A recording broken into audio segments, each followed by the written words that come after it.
Hi friends, എല്ലാവർക്കും നമസ്കാരം. മറ്റൊരു വീഡിയോയിലേക്ക് നമുക്ക് ശ്രദ്ധിക്കാം. ഇതിൽ നമ്മളുടെ പുതിയതായി അധികാരത്തിൽ വന്ന നമ്മുടെ അമേരിക്കൻ പ്രസിഡന്റ് ട്രംപിൻ്റെ ഭാഗത്തു നിന്നും ഇന്ത്യക്കെതിരെ പ്രത്യേകിച്ച് ഉള്ള ഭീഷണികൾ നിൽക്കുന്നില്ല, അത് തുടർന്നുകൊണ്ടിരിക്കുകയാണെന്നുള്ള ഒരു വാർത്തയാണ് നമ്മൾ കാണുന്നത്. അതായത് ഇന്ത്യയും ചൈനയും ബ്രസീലിനെയും ഒരുപോലെ തന്നെ നികുതി നിർമ്മാതാക്കൾ, ഇന്ത്യയെക്കുറിച്ച് മാത്രമല്ല, ബ്രിക്സിലെ ഈ മൂന്ന് രാജ്യങ്ങളെ പ്രത്യേകിച്ച് ട്രംപ് ടാർഗറ്റ് ചെയ്തിട്ടാണ് നികുതി നിർമ്മാതാക്കൾ എന്ന് പറയുന്നത്. അപ്പോൾ അത് നമ്മൾ നോക്കി കഴിഞ്ഞിട്ട് Trump calls China, India and Brazil tremendous tariff makers ആണ്. അപ്പോൾ പറയുന്നത് make America great again, America വീണ്ടും ഒരു വലിയ രാജ്യമാക്കി മാറ്റുക, പവർഫുൾ നേഷനാക്കി മാറ്റുക എന്നുള്ളതാണ് ട്രംപിൻ്റെ അജണ്ട എന്നാണ് പറയുന്നത്. അപ്പം ഈ ഒരു സമ്മർദ്ദം ട്രംപ് ഇലക്ഷൻ ക്യാമ്പയിൻ സമയത്തും നടത്തിയിട്ടുണ്ടായിരുന്നു. കാരണം ഇലക്ഷനിൽ വിജയിക്കുമെന്നുള്ള പൂർണ്ണമായിട്ടുള്ള വിശ്വാസം കൊണ്ടായിരിക്കും ഒരു പക്ഷേ അങ്ങനെയൊക്കെ അമേരിക്കൻ താല്പര്യങ്ങൾക്ക് വിരുദ്ധമായിട്ടുള്ള രീതി ഒരു രാജ്യത്തിൻ്റെ ഭാഗത്തു നിന്നും, പ്രത്യേകിച്ച് ഈ പേരെടുത്ത് പറഞ്ഞ രാജ്യങ്ങളുടെ ഭാഗത്തു നിന്നും ഉണ്ടാകത്തില്ല, അല്ലെങ്കിൽ അനുവദിക്കത്തില്ല എന്നാണ് ട്രംപ് പറയുന്നത്. അതുപോലെ നമുക്കറിയാം, ട്രംപിനെ കുറിച്ച് വളരെ ഒരു ടഫായിട്ടുള്ള നെഗോഷിയേറ്ററാണ്, ഒരു ഹാർഡ് ബാർഗെയിനറാണ്.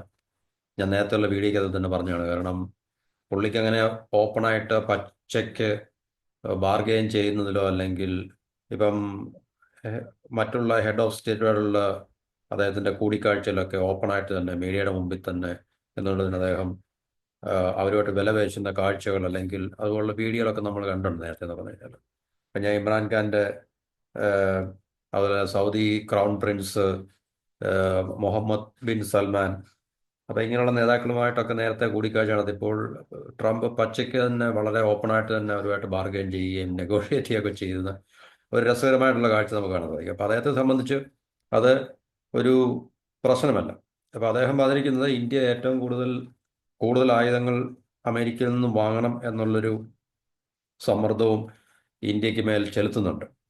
അപ്പോൾ തീർച്ചയായിട്ടും ഇത് സംഭവിച്ചെന്ന് പറഞ്ഞു കഴിഞ്ഞാൽ ഇദ്ദേഹത്തെ കൺഗ്രാജുലേറ്റ് ചെയ്യാൻ വേണ്ടി, അഭിനന്ദിക്കുവാൻ വേണ്ടി, പിന്നെ പ്രധാനമന്ത്രി നരേന്ദ്രമോദി, നമ്മളുടെ ഏഹ്, പ്രൈം മിനിസ്റ്റർ ട്രംപുമായിട്ടുള്ള ടെലിഫോൺ സംഭാഷണം നടക്കുന്നതിനിടയിലാണ് ഈ പറഞ്ഞ ഒരു അടുത്തൊരു ഭീഷണി ട്രംപ് മോഡിക്ക് അല്ലെങ്കിൽ മോഡിക്കെതിരെ മുഴക്കിയത് എന്നാണ് ഈ റിപ്പോർട്ടിൽ പറയുന്നതല്ല. ഇന്ത്യയും ചൈനയും ബ്രസീലും, ഈ ഇന്ത്യയുടെയും ചൈനയുടെയും ബ്രസീലിൻ്റെയും കാര്യമല്ല പറഞ്ഞത്. അത് അദ്ദേഹം ഒരു കോൺഫറൻസിലാണ് അത് ശരിക്കും പറഞ്ഞു കഴിഞ്ഞാൽ അദ്ദേഹം പറഞ്ഞത്. പക്ഷേ ഈ ടെലിഫോൺ സംഭാഷണത്തിൽ ഫെബ്രുവരിയിലെ ഇരു രാജ്യങ്ങളും തമ്മിലുള്ള, അല്ലെങ്കിൽ ട്രംപും മോഡിയും തമ്മിൽ കൂടിക്കാഴ്ച നടത്തും. അപ്പോൾ ആ കൂടിക്കാഴ്ചയിൽ തീർച്ചയായിട്ടും വളരെ പ്രധാനപ്പെട്ട രണ്ട് രാജ്യങ്ങളെ സംബന്ധിക്കുന്ന വളരെ പ്രധാനപ്പെട്ട ചില തീരുമാനങ്ങൾ അല്ലെങ്കിൽ നയപരിപാടികൾ ഉണ്ടാകും എന്നുള്ള പ്രതീക്ഷയാണ്. നമ്മൾ നേരത്തെ അത് പറഞ്ഞതാണ്, സംസാരിച്ചാണ്. അപ്പോൾ നേരത്തെ മുതൽ, അല്ലെങ്കിൽ അദ്ദേഹത്തിൻ്റെ ആദ്യത്തെ പ്രസിഡൻഷ്യൽ ടേമിലും ഇന്ത്യയെ ശരിക്കും പറഞ്ഞു കഴിഞ്ഞാൽ അദ്ദേഹം ടാർഗറ്റ് ചെയ്തിട്ടുണ്ടായിരുന്നു. കാരണം അപാരമായിട്ടുള്ള നികുതി അല്ലെങ്കിൽ ടാരിഫ് അമേരിക്കൻ ഉൽപ്പന്നങ്ങൾക്ക് മേൽ ഇന്ത്യ ചുമത്തുന്നു എന്നുള്ള ഒരു പരാതി ട്രംപ് അന്നേ പറഞ്ഞിട്ടുണ്ടായിരുന്നു. അപ്പോൾ ഈ മൂന്ന് രാജ്യങ്ങളെ ഇതുപോലെ അധിക നികുതി അല്ലെങ്കിൽ ടാരിഫ് ചുമത്തി മുന്നോട്ട് പോകാൻ അനുവദിക്കത്തില്ലെന്നാണ് ട്രംപ് പറയുന്നത്. അമേരിക്ക ആദ്യം എന്ന നയം നടപ്പാക്കുകയാണ് തൻ്റെ അജണ്ട അല്ലെങ്കിൽ കാര്യപരിപാടി എന്നാണ് ട്രംപ്. അത് ഓൾറെഡി അദ്ദേഹത്തിൻ്റെ ഫസ്റ്റ് പ്രസിഡൻഷ്യൽ ടൈമിൽ അദ്ദേഹം അത് ഡിക്ലെയർ ചെയ്തിട്ടുണ്ടായിരുന്നു. അപ്പം ബ്രിക്സിലെ മൂന്ന് പ്രധാനപ്പെട്ട രാജ്യങ്ങളാണ് ചൈന, ബ്രസീൽ, ഇന്ത്യ. അത് വളരെ ഇപ്പോൾ സ്വാധീന ഉള്ള രാജ്യങ്ങളാണെന്നും ട്രംപ് സമ്മതിക്കുന്നുണ്ട്. മൂന്ന് കൂട്ടർക്കും അവരുടെ രാജ്യ താല്പര്യങ്ങൾ ആണ് പ്രധാനം. അത് നമുക്കറിയാം, ഏത് രാജ്യത്തിനും അവരുടെ താല്പര്യങ്ങളാണ് പ്രധാനം. അപ്പം അവരുടെ താല്പര്യങ്ങൾ പരിഗണിച്ചുകൊണ്ട് തന്നെയായിരിക്കും അവരുടെ സാമ്പത്തിക നയങ്ങളും അല്ലെങ്കിൽ ഫോറിൻ പോളിസീസും ഒക്കെ തന്നെ രൂപീകരിക്കുന്നതാണ്. അപ്പോൾ ഇദ്ദേഹം ഈ മൂന്ന് രാജ്യങ്ങളെ ക്രിറ്റിസൈസ് ചെയ്ത് അല്ലെങ്കിൽ വിമർശിച്ചെന്ന് പറഞ്ഞാൽ ഒരു ഹൗസ് റിപ്പബ്ലിക്കൻസിൻ്റെ ഒരു കോൺഫറൻസിലുള്ള സ്പീച്ചിലാണ്.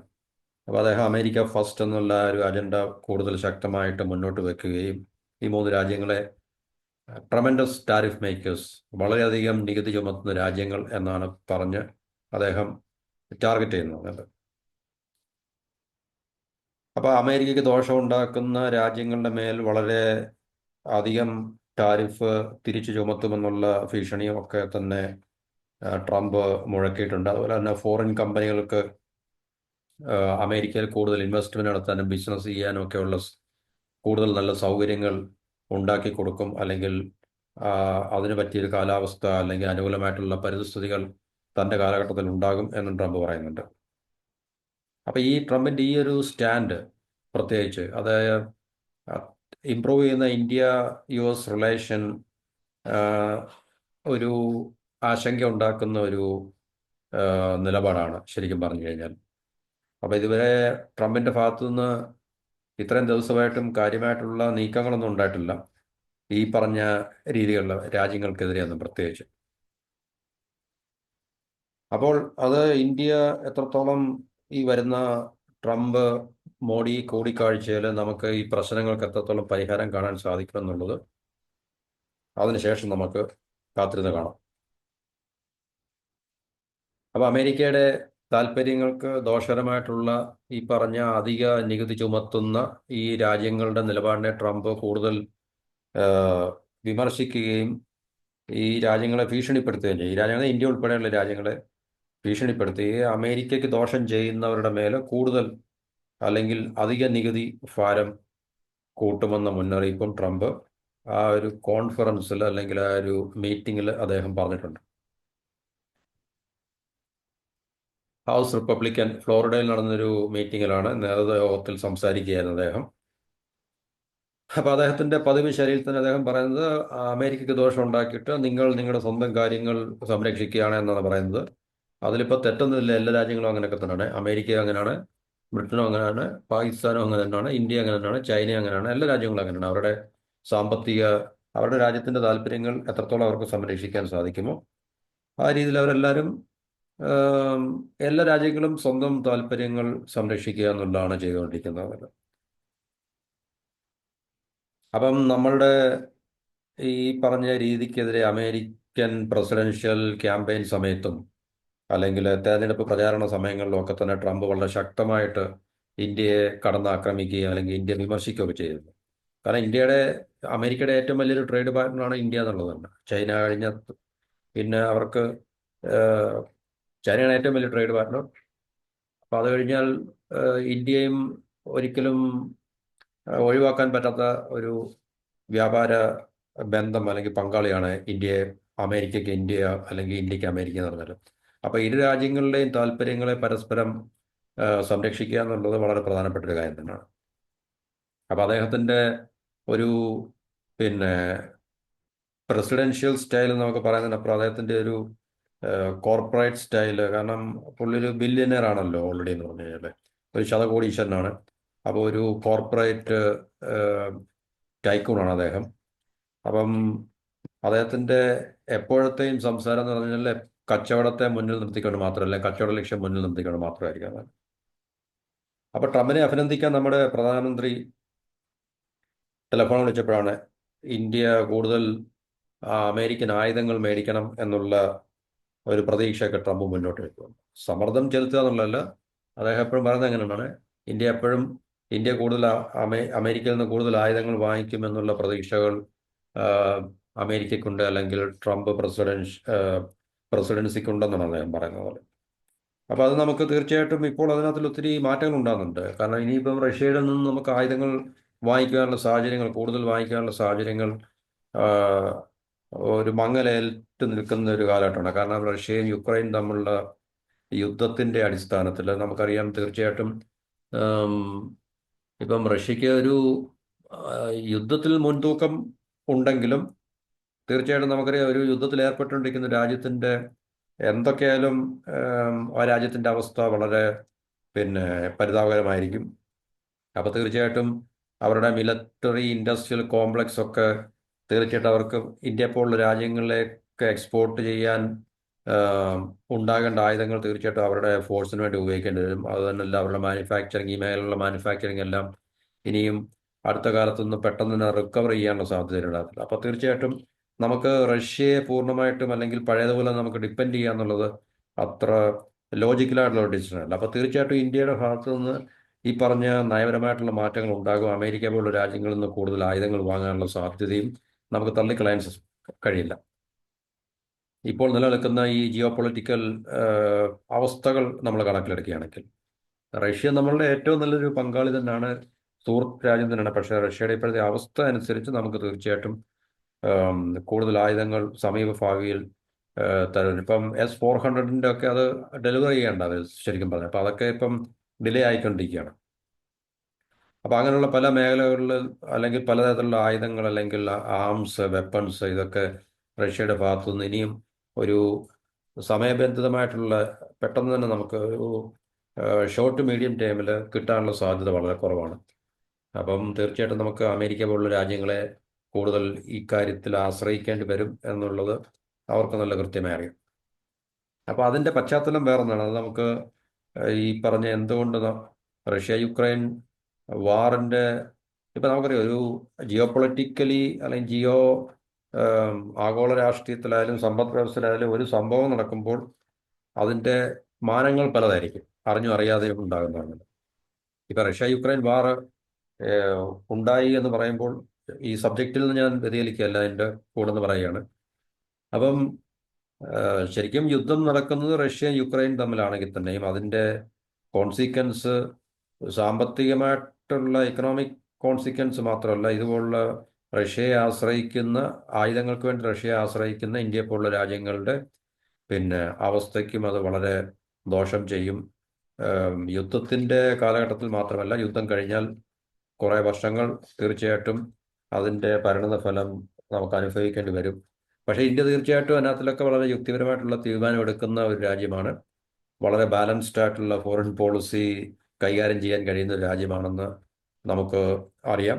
അപ്പം ഇന്ത്യയുടെ ദേശീയ സുരക്ഷയും പ്രതിരോധവും അതിൻ്റെ പ്രാധാന്യവും കണക്കിലെടുത്തുകൊണ്ട് നമുക്ക് ഇപ്പം റഷ്യ ഏറ്റവും നല്ല സുഹൃത്താണെന്നും പറഞ്ഞ് അവർക്ക് വേണ്ടി നമുക്ക് വെയിറ്റ് ചെയ്ത് നിൽക്കാൻ സാധിക്കത്തില്ല.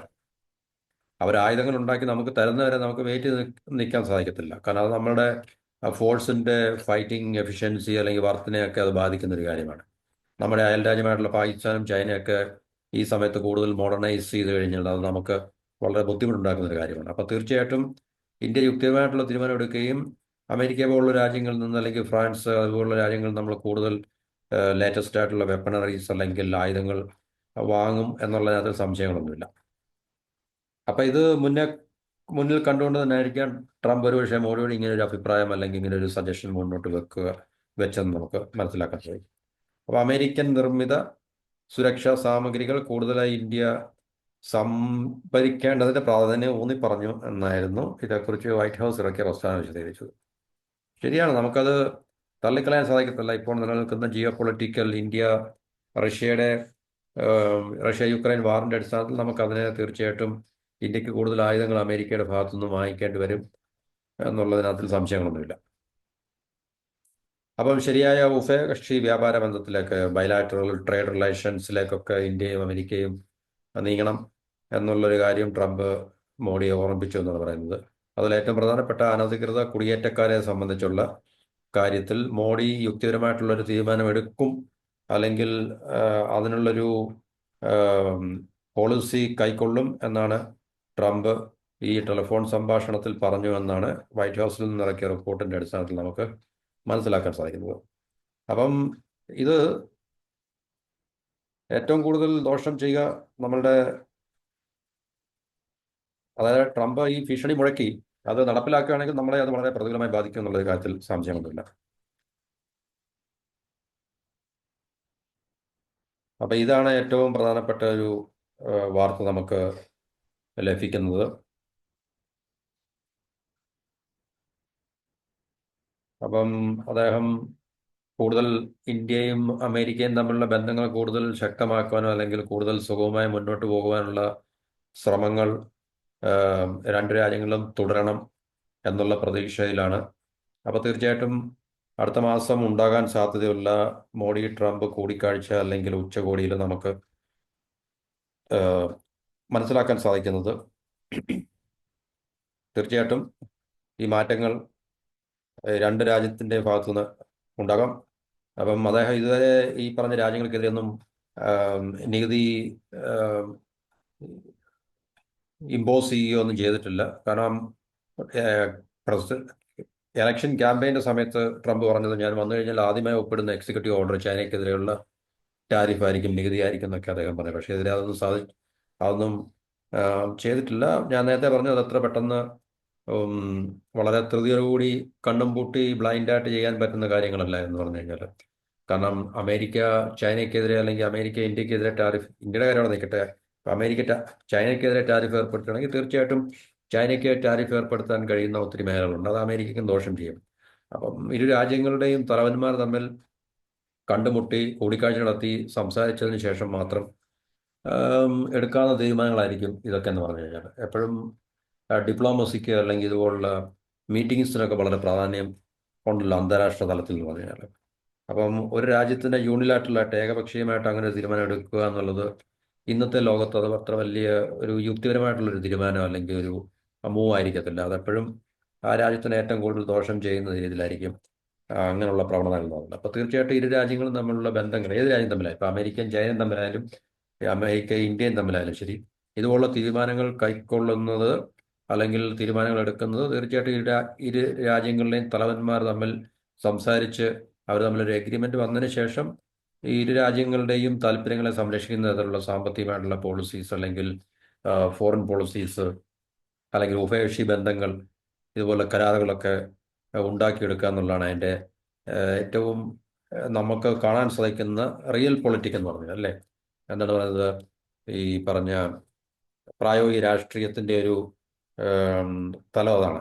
അല്ല ട്രംപ് ഈ ഭീഷണി മുഴക്കുന്നതുകൊണ്ട് തീർച്ചയായിട്ടും കാര്യങ്ങളെ എളുപ്പം ചെയ്യാൻ സാധിക്കത്തില്ല, ബ്ലൈൻഡായിട്ട് ചെയ്യാൻ സാധിക്കത്തില്ല. കാരണം മറ്റു രാജ്യങ്ങളുടെ കൈകളിലും അവരുടേതായിട്ടുള്ള ടൂൾസ് ഉണ്ട്. ഇപ്പം ഇപ്പം നമുക്കെതിരെ പണിഷ്മെൻ്റായിട്ട് ട്രംപ് ടാരിഫ് ഏർപ്പെടുത്തി കഴിഞ്ഞാൽ തീർച്ചയായിട്ടും നമുക്കും ടാരിഫ് ഏർപ്പെടുത്താൻ കഴിയുന്ന ഒത്തിരി മേഖലകളുണ്ട്. അത് അമേരിക്കയുടെ ട്രേഡിനെയും കൂടുതൽ ബാധിക്കുകയും അതുപോലെ തന്നെ അമേരിക്കയെ സംബന്ധിച്ച് ഇന്ത്യ ഏറ്റവും കൂടുതൽ ആയുധം അമേരിക്കയിൽ നിന്ന് വാങ്ങിക്കണം എന്നുള്ളൊരു താല്പര്യം ഇപ്പോഴും വെച്ചു പുലർത്തുന്ന രാജ്യമാണ്. കാരണം ഇന്ത്യ റഷ്യയെ കൂടുതൽ ആശ്രയിക്കുന്നത് അമേരിക്കയ്ക്ക് ഒരു കണ്ണുകടിയാണെന്നുള്ളത് നമുക്കറിയാം. അപ്പോൾ അതിൽ കുറവ് വരുത്താൻ വളരെ കാലമായിട്ട് അമേരിക്ക എല്ലാ തരത്തിലുള്ള ശ്രമങ്ങളും നടത്തുന്നുണ്ട്.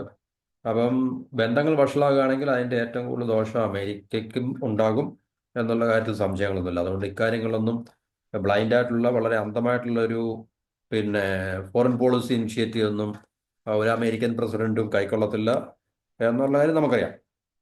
ഇപ്പം ഇറാൻ എന്ന് പറഞ്ഞ രാജ്യത്തിനെതിരെ സാമ്പത്തിക ഉപരോധം ഏർപ്പെടുത്തുന്ന പോലെ ആയിരിക്കത്തില്ല ഇന്ത്യക്കെതിരെ അല്ലെങ്കിൽ ചൈനയ്ക്കെതിരെയൊക്കെ ഇതുപോലെ ടാരിഫ് ഏർപ്പെടുത്തുക അല്ലെങ്കിൽ അതുപോലുള്ള ഇക്കണോമിക് സാങ്ഷൻസ് ഏർപ്പെടുത്തുക, സാമ്പത്തിക ഉപരോധമൊക്കെ ഏർപ്പെടുത്തുക. കാരണം അത് തിരിച്ച് അവർക്ക് അമേരിക്കയ്ക്കും കൂടുതൽ വില നൽകേണ്ടി വരും എന്നുള്ള കാര്യം സംശയമൊന്നുമില്ല. കാരണം ഇപ്പം ഈ രാജ്യങ്ങൾക്കെല്ലാം പരസ്പരം അങ്ങോട്ടും ഇങ്ങോട്ടും കൂടുതൽ ആശ്രയിക്കേണ്ടി വരും പല കാര്യങ്ങൾക്കും പല മേഖലകളിലും എന്നുള്ള കാര്യത്തിൽ സംശയങ്ങളൊന്നുമില്ല. അപ്പം ഇത് ട്രംപിൻ്റെ ഭീഷണിയൊക്കെ ഒരു വഴിക്ക് നടക്കും. ബാക്കിയുള്ള കാര്യങ്ങളൊക്കെ നമ്മളീ പറഞ്ഞിട്ട് തന്നെ രാജ്യങ്ങളുടെ തലവന്മാർ തമ്മിലുള്ള കൂടിക്കാഴ്ചകളിലും അല്ലെങ്കിൽ അവർക്ക് താഴെയുള്ള ഏറ്റവും പ്രധാനപ്പെട്ട മറ്റ് മിനിസ്റ്റീരിയൽ തലത്തിലോ ഉദ്യോഗസ്ഥ തലത്തിലോ ഒക്കെ കൂടിക്കാഴ്ചകളൊക്കെ നടന്നതിന് ശേഷം മാത്രമേ ഇതുപോലുള്ള തീരുമാനങ്ങൾക്ക് ഒരു മാറ്റം ഉണ്ടാവുകയോ അല്ലെങ്കിൽ അയവ് ഉണ്ടാവുകയോ ഒക്കെ ചെയ്യത്തുള്ളൂ. അത് തീർച്ചയായിട്ടും അങ്ങനെ തന്നെ സംഭവിക്കത്തുള്ളൂ എന്ന് മനസ്സിലാക്കാം നമുക്ക്. അപ്പം ഇതാണ് ഈ വീഡിയോയിൽ നമുക്ക് പ്രധാനമായിട്ടും ഒരു വിഷയം ചർച്ച ചെയ്യാനുള്ളത്. നികുതി നിർമ്മാതാക്കൾ tariff makers, tremendous tariff makers ആണ് പറയുന്നത്. ട്രമൻഡസ് ടാരിഫ് മേക്കേഴ്സ്, നികുതി നിർമ്മാതാക്കൾ എന്നാണ് നമ്മുടെ ട്രംപ് ഇന്ത്യയും ബ്രസീലിനെയും ചൈനയൊക്കെ വിളിക്കുന്നത്. പുള്ളിയുടെ ആദ്യത്തെ പ്രസിഡൻഷ്യൽ ടേമിലും അദ്ദേഹം വളരെ ശക്തമായിട്ട് ഇന്ത്യക്കെതിരെ ഈ ഒരു സ്റ്റാൻഡ് തന്നെയായിരുന്നു എന്നുള്ള കാര്യത്തിൽ നമുക്ക് സംശയമൊന്നുമില്ല. അപ്പോൾ കാത്തിരുന്ന് നമുക്ക് കാണാം. നമ്മൾ സ്ഥിരമായി പറയുന്ന പോലെ തന്നെ കാത്തിരിക്കാം, നമുക്ക് വെയിറ്റ് ആൻഡ് സീ അല്ലേ, കാത്തിരുന്ന് കാണാം എന്താണ് സംഭവിക്കാൻ പോകുന്നത്. ഫെബ്രുവരിയിൽ എന്തായാലും ഈ രാജ്യങ്ങളും തമ്മിലുള്ള ലീഡർഷിപ്പ് മീറ്റിംഗ് ഉണ്ടായിരിക്കും, ലീഡേഴ്സിൻ്റെ മീറ്റിംഗ് ഉണ്ടായിരിക്കും. ആ മീറ്റിങ്ങിൽ ഏത് തരത്തിലുള്ള നയങ്ങളായിരിക്കും ഇരു രാജ്യങ്ങളും സ്വീകരിക്കാൻ പോകുന്നത് അല്ലെങ്കിൽ ഉഭയകക്ഷി കരാറുകൾ എന്തായിരിക്കും നടക്കാൻ പോകുന്നുള്ളത് നമുക്ക് കാത്തിരുന്ന് കാണാം. അപ്പം ഇത്രയും പറഞ്ഞിട്ട് വീഡിയോ ഇവിടെ അവസാനിപ്പിക്കുന്നു. എല്ലാവർക്കും അതുപോലെ നന്ദി, നമസ്കാരം, and thank you for your time and have a wonderful day.